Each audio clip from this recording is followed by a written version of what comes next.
Hello, hello, hello. This is Minister Jay. I am the founder and lead servant of B2B Ministries, which stands for Born to Battle Ministries. Just a reminder that when God created each one of us, He placed everything that we would need on the inside of us in order to win, to defeat, to overcome, and be victorious in every battle that we face. Thus, when God created us, He created each one of us already born to battle. I thank you for taking the time out of your schedule to join with me for this Let's Talk, a conversation with MJ.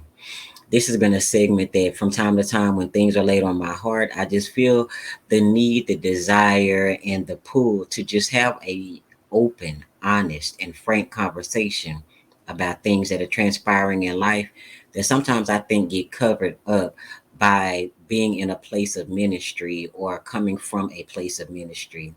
That sometimes these things get overlooked or at least pushed to the back. So I just, from time to time, want to have these segments, a conversation with MJ. So you're probably saying, well, what are we going to talk about this morning? Because yes, it is 12:55 a.m. as I'm making this recording. So what do I want to talk about today?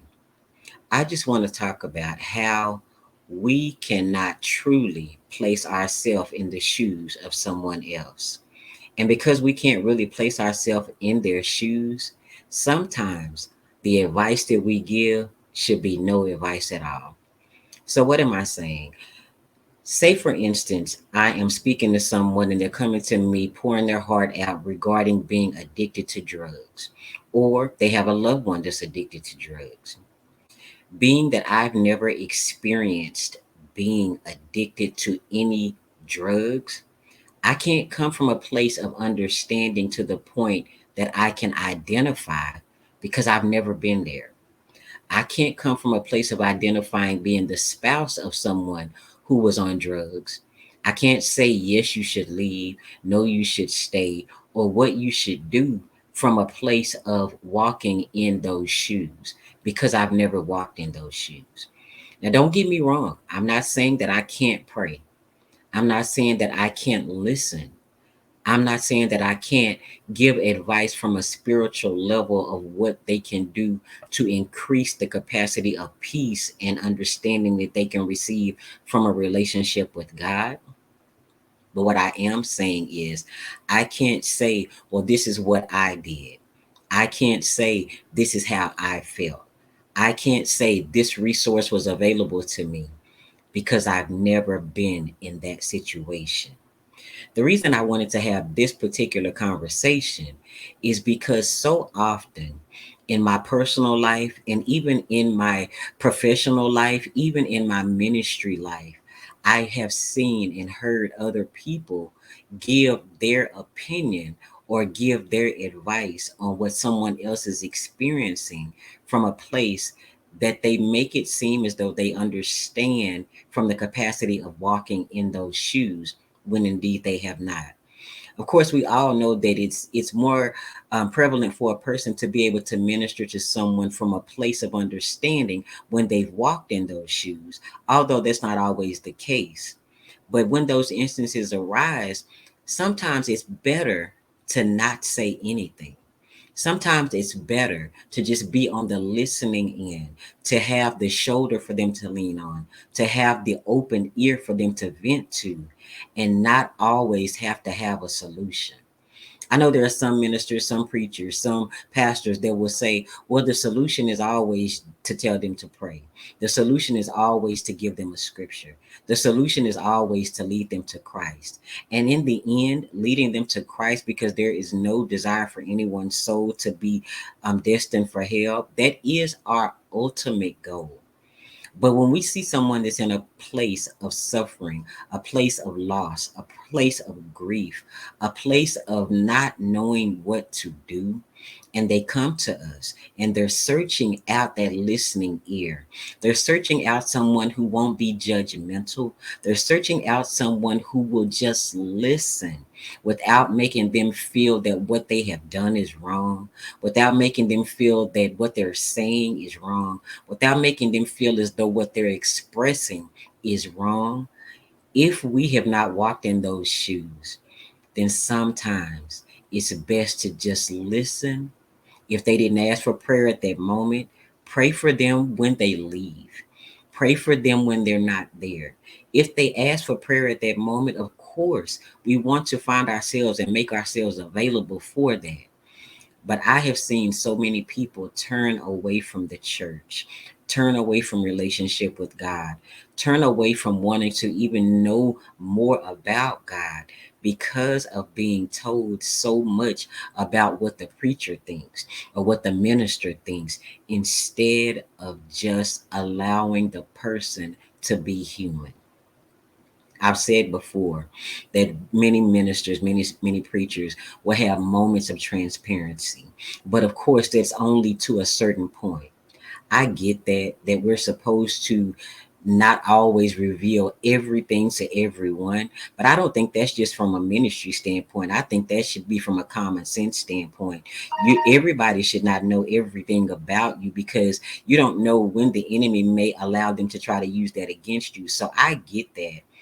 But when people are trying to just be human and face just that moment, I just feel like if we have not walked in those shoes, it's not good for us to give advice as though we understand what they're going through.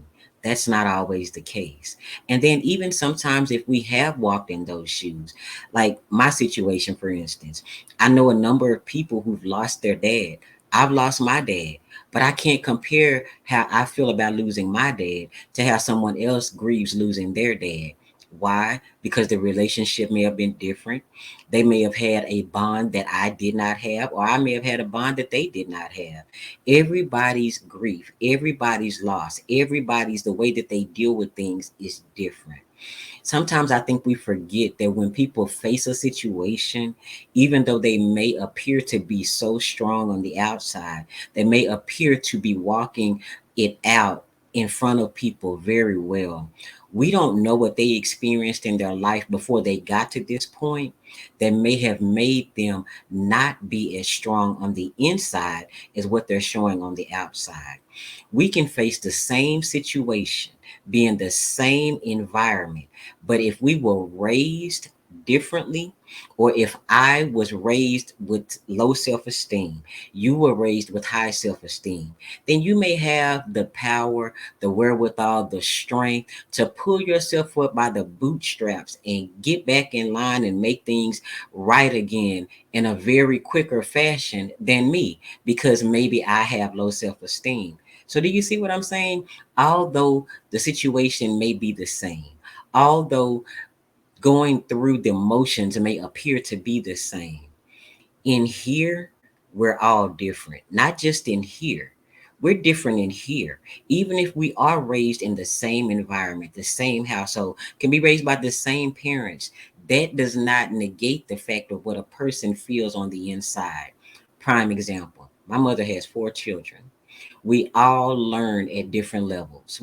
She knew which one of her children could read something one time and know it. But then she also knew the child that would have to be up studying all night and still may get a C on the test the next day. But she would be okay with them getting that C because she knew that they did their best. Whereas the one that could read it one time, if they got a C, she wasn't as understanding, because she knew that the one that could read it one time had no excuse for not getting higher than a C because they didn't give their best. So, do you see what I'm saying about how people can be in the same environment, raised in the same household, but in here they're different? And because they're different in here, not only do they face learning different, not only do they face growing different, they face challenges different. They face how they come out of challenges different. They can know the Bible inside and out, but in here is different. The way that they interpret life is different in here. So I just think we need to be more mindful of when we're encouraging people, when we're ministering to people, when we're just being there or trying to be there for people, to not always put what we would have done, how we would have received it, or what we think the best solution is out in the atmosphere to that person, because we don't want to be found guilty of pushing them away from a relationship with God, pushing them from a relationship with wanting to get to know God. And then we don't ever want to be guilty of making someone feel that they can't come to us because they're afraid that we may say something that will make them feel that their feelings are insignificant, or that their feelings are wrong, or the way that they receive things is wrong, because the way that they feel up here is different than the way we feel. Not saying we shouldn't give advice ever, not saying that at all. I'm just saying that before we do, let's just be mindful that everyone receives information differently. Everyone interprets information differently.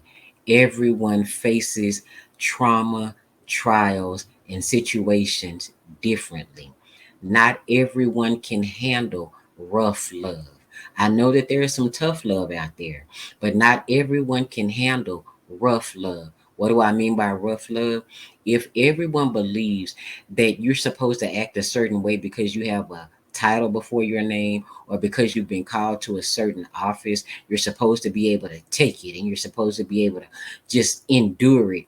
If everyone believes that that is the playbook for all leaders, or that is the playbook for all people who find themselves in a place of being called to a ministry or being called by God, then that's going to turn a lot of people away from doing the work that God may have called for them to do, because they're feeling that they're receiving rough love.